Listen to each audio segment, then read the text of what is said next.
Mirëmbrëma të nderuar shikues, po ndiqni lajmet qendrore në televizionin 7.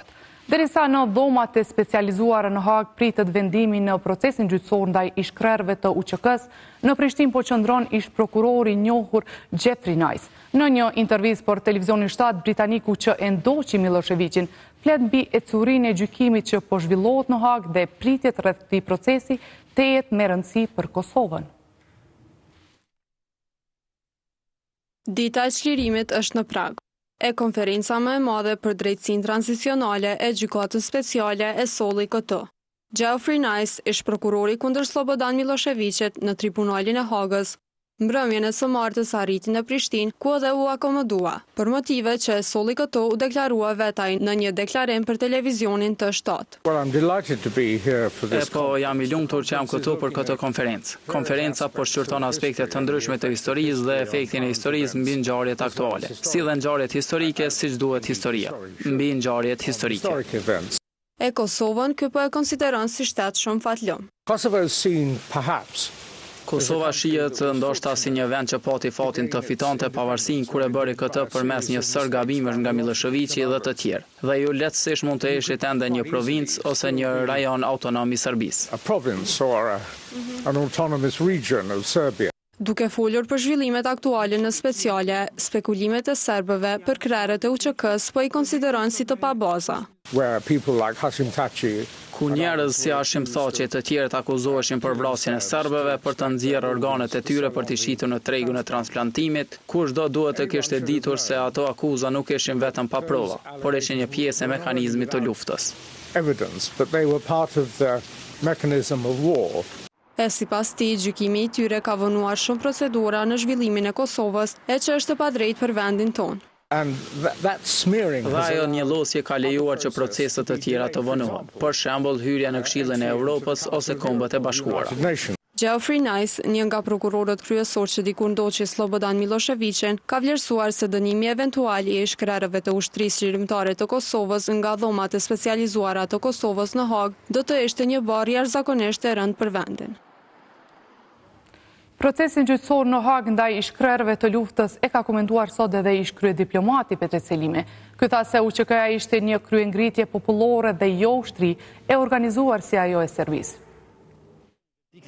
Po pritet me padurim pikëparë nga familja dhe nga ata që vetë duke qëndruar në Hag në një gjykim të padrejtë, por në anën tjetër po pritet me padurim nga populli i Kosovës, nga shumë persona që janë miq të Kosovës, aleat të Kosovës, që kanë shikuar me këtë gjykim me një dozë skepticizmi, sepse ajo me cilën filloi ky gjykim, organet, tregtia me organe, akuzat të llahtarshme të dikmartit, nuk doli të jetë arsyeja e gjykimit. Mori një drejtim një kahke tjetër dhe fatkeqësisht mas 6 vjetëve kohë ne po presim tash të gjykatat dhe finale. E mbi reagimin ashpër që patën sot në Kosova Live më gjerësisht foli kreu i OVL UÇK-s Hysni Gucati. Ky tha se në protestat kundër Edi Ramës në Shqipëri u fol në emrin e tyre. Mungesa e ligjit nuk kanë të drejtë për dorë flamura stema UÇK-s gjithkohë. Ne nuk jemi në shtetet asoj protestë mas pari, ne si me organizator të protestës në Tiranë, edhe nuk kemi arsye ta mbështesim atë protestë, nuk e dim hala ende pse po protestohet aty, çfarë kauze ka ajo protestë, kush e ka organizuar protestë, çfarë qëllime ka ajo protestë, dhe ky është gabim më i madh ata njerëz që kanë përdorur sistemin e flamurën në UÇK-s dhe kanë folur emrin tonë. Ne ata njerëz nuk i kemi autorizuar skonsin emrin tonë. Pse e shihni këtë si keq përdorim? Këtë si kemi qartë. Keni shkruar sistema UÇK-s nuk është dekor politik, është simboli një lufte të drejtës shqiptare të paguar me gjak. Shumë e vërtet, shumë e vërtet. Sistema e ushtrisë shqiptare të Kosovës nuk është dekor. Sistema e UÇK-s është sistem që ne kemi bërë luftën me asë, kemi dhirë gjak për atë flamur dhe për atë tri shkërëtarta dhe nuk është që të përdorim politikisht kush do të përdorë. Nuk është mirë që flamuri ju një ushtrisë shqiptare të Kosovës. Simbol, nuk përfaqëson vetëm OVL-n e UÇK-s, është simboli i ushtrisë shqiptare të Kosovës dhe nëse dikush e ndjen ta ketë me veti. OVL-u që nuk ka përfaqëson. Ne si organizatë më drejtë përfaqësojmë ushtrisë shqiptare të Kosovës, jemi pasardhës së saj. Edhe për këtë arsye ne kemi reaguar që nuk është mirë kesh përdorur flamuri i ushtrisë shqiptare të Kosovës dhe sistema jonë në protestat të ndryshme. Përderisa del presidenti i Iranit, unë disa portale kam lexuar për krah protest, unë mos u lidh me Iranin asgjë. pse Irani përkëro këtë protest. Edhe shumë sigurime të huja. Edhe neve nuk me intereson kjo punë, ne nuk kemi dhëtar të asojna protestën fare, përdesor ne nuk kemi në këshilë organizativ, dhe nuk e dim esencën asoj proteste ende, për shka bëhet fjallë. Ne e dim që bëhet fjallë për një tokë atje në dhurë të Po, të vërrecin, protestat që pëmbojnë atje, po. Ato është problemi shtetit qytetar, i kryeministrit qytetar dhe qytetarët të Shqipërisë. Unë e falenderoj shtetin qytetar dhe qytetarët e Shqipërisë që na kanë ndihmuar neve në vitet më të vështira të luftës. Po ne nuk duhet përzimi me ana territori shqiptar për ditë esencën. Po, se nëse ka një lider që ka folur shumë gjatë këtyre viteve për çështjen UÇK-s dhe zhvillimet në ka qenë pikërisht Edi Rama, kryeministri shqiptar nuk ka hezituar asnjëherë. Po këtë edhe ta sholli, edhe smojnë ditë pasi lider deri me sot ka folur më shumë se Edi Rama, për çukotë speciale dhe për kërkesat e UÇK-s. E sot ne dalim ato sistemën tonë, të UÇK-s sa përdorin. Në të protest për neve se papranueshme, dhe po të mësi prapë, jo, i dhëtore e sojna që do të reagojë më fuqishëm ndoshta nesër apo sot në reagim tjetër, që ju kisha lutur që mos ta kesh përdorim sistemin urgjësi do të Nga këto zhvillime, vëmendjen e kthejmë te procesi zgjedhor i shtatqershorit, ku numrimi i votave po vazhdon dhe gradualisht po qartësohet përbërja e legjislaturës së re, derisa rezultatet po përditësohen, po mësohen edhe emrat e deputentëve të ri. Secila vote e hedhur nga qytetarët po llogaritet me kujdes. Për këtë, po kujdesë stafi angazhuar nga Komisioni Qendror i Zgjedhjeve, e se vullneti i elektoratit po respektohet, po monitorohet edhe nga përfaqësuesit e partive. Kësaj deri të mërkurën pasdite u numëruan mbi 70% të votave të kandidateve për deputet. Numri përgjithshëm i vendvotimeve të procesuara dhe që i takojnë të gjitha qendrave komunale është 1379 nga 2498 apo më shumë se 55% e vendvotimeve. Vetëm gjatë ditës së hënë, procesi është përmbyllur në 5 qendra komunale, ndërkaq deri të martën në mesnatë procesi është përmbyllur edhe në 8 qendra komunale. Derisa gjatë verifikimit të pakove nga diaspora, për qindra prej tyre u konstatuan parregullsi. Së pari në qendrën e numërimit dhe të rezultateve janë duke u bërë disa aktivitete, do të thotë paranumërimit të fletvotimeve nga votimi në përfaqësi diplomatike, pastaj fletvotimeve nga votimi me postë dhe i fletvotimeve nga votimi me kusht, si dhe i atyre të personave me nevoja të veçanta. Komisioni Qendror i Zgjedhjeve është duke ndërmarrë disa veprime në këtë drejtim. Në QNR do të thotë është duke u bërë vlerësimi i pakove të supozuara me fletvotime nga votimi jashtë Kosovës. Qëllimi do të thotë është për të vërtetuar nëse ato janë dërguar nga votuesit e regjistruar. Bazuar në të dhënat e përditësuara në faqen e KQZ-s, aktualisht më i votuari mes kandidateve është prirësi i listës së vetëvendosjes Albin Kurti. Ky ka siguruar dukshëm më shumë vota se Vjosa Osmani, e cila dikur ishte kandidatja më e votuar në Kosovë. Nga subjekti me të cilin garoi kjo e fundit, vetëm Albina Reshitaj, e cila ju bashkua listës me Osmanin, duket se ka të sigurt ulse në kuvend. Për këtë pozitë rrezikohet se nuk mori përkraje Haxhi Avdyli. Bazuar në numërimet e deri taneshme, dihen pak a shumë emra që do të angazhohen në ligjvënës, por numërimi vazhdon. Zgjedhjet e shtatqershorit u cilësuan të qeta, megjithatë pati iniciime të disa rasteve që lidhen me vepra penale. Mbi to u dhan detaje sot në takimin që ushtruesi detyrës së kryeprokurorit të shtetit Agron Çajlaj pati me koordinatorën kombëtare për zgjedhje prokurorën nga zyra e kryeprokurorit të shtetit Laura Pula. Sipas komunikatës, gjatë këtij takimi Çajlaj ka theksuar se toleranca zero ndaj çdo përpjekje për cënimin e vullnetit të qytetarëve dhe reagimi menjëhershëm ndaj çdo dyshimi për parregullsi ka ndëshmuar vendosmërinë e prokurorit të shtetit për të mbrojtur ligjshmërinë, integritetin e zgjedhjeve dhe të drejtën kushtetuese të qytetarëve për të votuar lirshëm. Nga ana tjetër, prokurorja Pula e informoi Çajlajn se gjatë ditës së mbajtjes së zgjedhjeve, prokurori i shtetit ka pranuar disa informata dhe pas verifikimit dhe trajtimit të tyre, deri në mbyllje të procesit të votimit, është konstatuar se vetëm 17 prej tyre paraqesin elemente të kryerjes së veprave penale kundër të drejtës së votimit. Nga të gjitha këto raste, po atë ditë janë ndaluar 5 persona, ndërsa 12 persona janë liruar në procedurë të rregullt.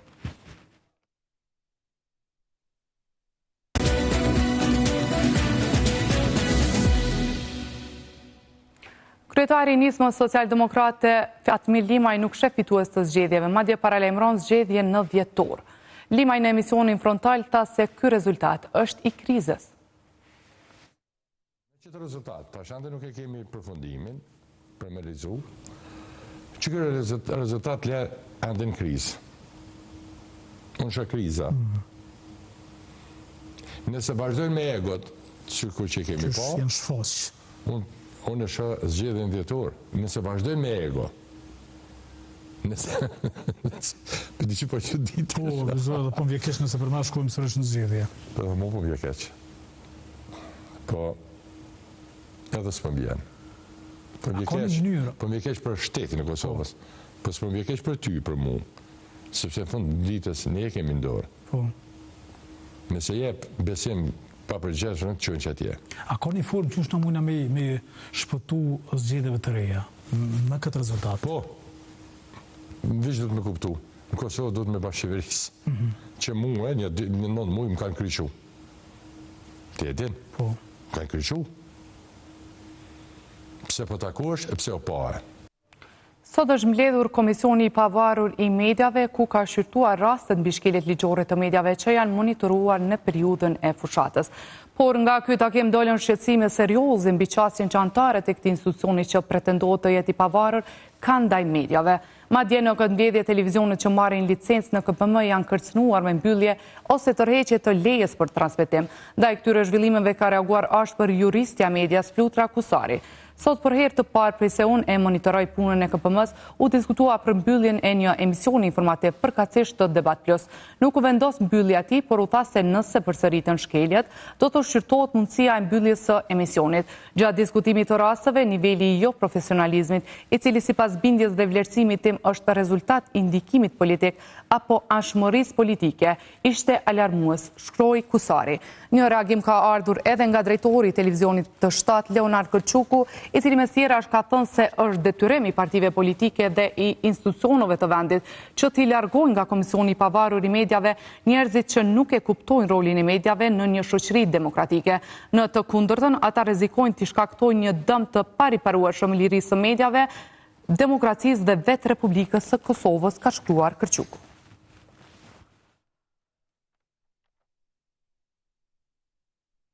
Kthehemi dhe për pak tek lajmet për drejtësinë. Është ngritur aktakuz ndaj 6 serbëve të cilët kishin vendosur barikada në veri të vendit në dhjetor të 2022-s. Kështu ka njoftuar Prokuroria Speciale e Kosovës, të cilët treguan se këta po hetojnë për 2 vepra penale: bashkim për veprimtari kundër kushtetuese me qëllim të sulmit kundër rendit kushtetues të Republikës së Kosovës dhe pengimi i personit zyrtar në kryerje të detyrës zyrtara.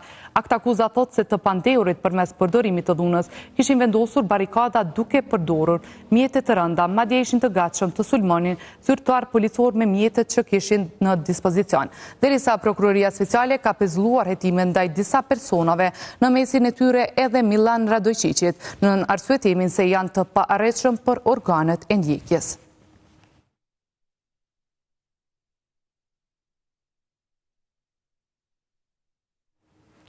Gjykata kushtetuese ka vendosur në favor të qeverisë së Kosovës lidhur me parcelën ku pritet të ndërtohet kompleksi Qendra Rezidenciale e Kosovës për autizëm, sindromën Down dhe aftësi të kufizuara. Kërkesa e komunës së Graçanicës për ta kundërshtuar këtë projekt nuk është pranuar. Ky vend do të shërbej për ndërtimin e një objekti që do të shërbej komunitetit. Këti investimi hapi rrugë gjykata kushtetuese që i dha dritën e gjelbër shfrytëzimit të hapësirës nga qeveria. Vendimin më parë kishin kundërshtuar komuna e Graçanicës me arsyetimin se gjoja që veç të tjerash ndikon edhe në mjedis.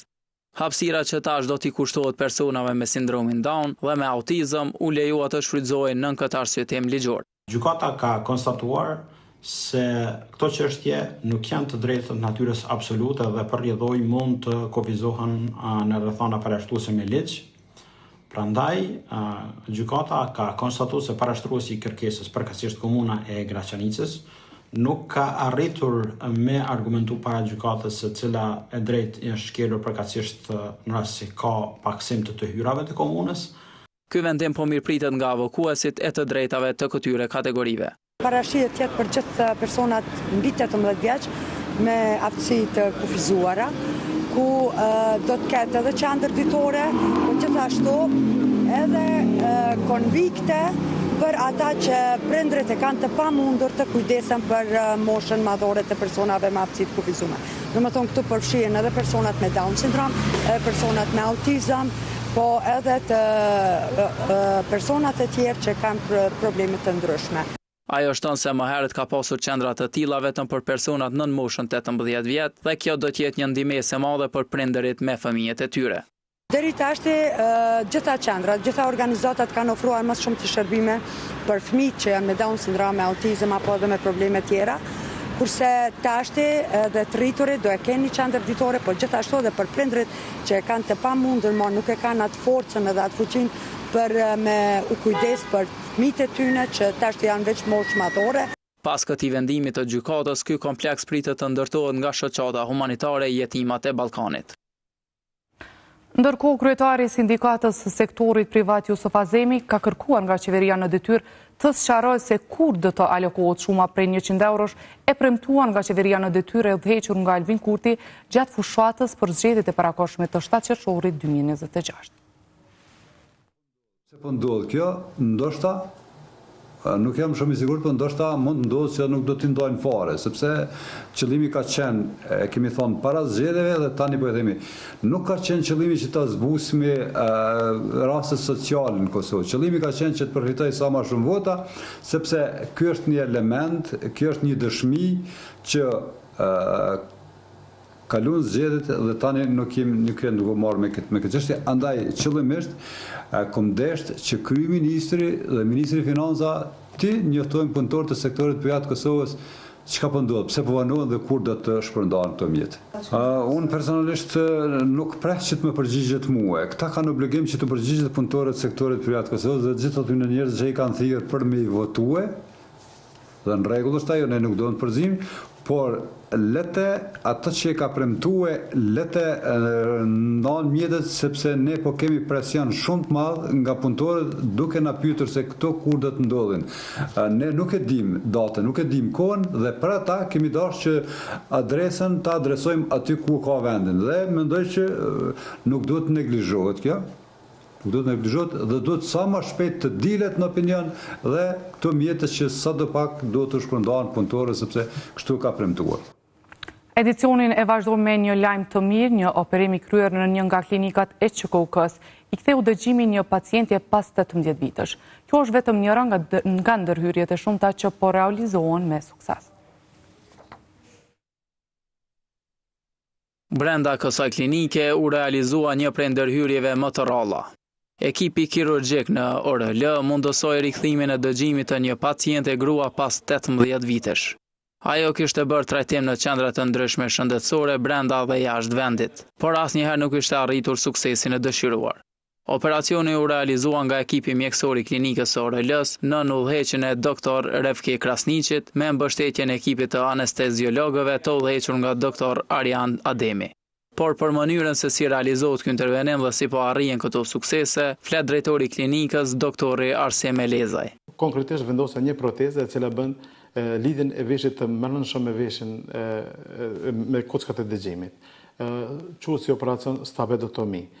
Dhe kjo procedurë realizohet tashmë në klinikën tonë, është procedurë standard rutinë. Ka filluar që 2 vite si stapedotomi, përpara është realizuar stapedotomi, dallimet janë në heqjen e pllakës stapesit, stapedotomi ndërsa ka bëhet vetëm një vrim edhe në të cilën vendoset proteza. Tutje Elezaj foli për gjendjen shëndetësore të pacientës në të cilën u realizua ndërhyrja kirurgjike. Rastin e fjalës është një paciente e cila për 18 vite ka pasur dopsim të dëgjimit, humbje konduktive të dëgjimit, e cila ka pasur vizita të ndryshme edhe në vend, në klinika të ndryshme, spitale të ndryshme, po edhe ashtu jashtë vendit. Reagimi duhet ta paramendoni edhe ju, është një diçka e mrekullueshme, sepse këto raste kanë shumë të vështirë komunikimin me mjedisin. Në raste të rralla provohet tentime me aparate ndihmëse të ndëgjimit, mirë po nuk e rrisin cilësinë e jetës dhe ajo ka qenë një mrekulli kjo që ka ndodhur. Për stafin mjekësor, ky rast paraqet një rezultat të rëndësishëm të punës profesionale dhe dëshmon për kapacitetet profesionale të QKUK-s. Të nderuar shikues, këto ishin të gjitha informacionet që sot i kemi përgatitur për ju. Unë ju falenderoj për vëmendjen. Natën e mirë.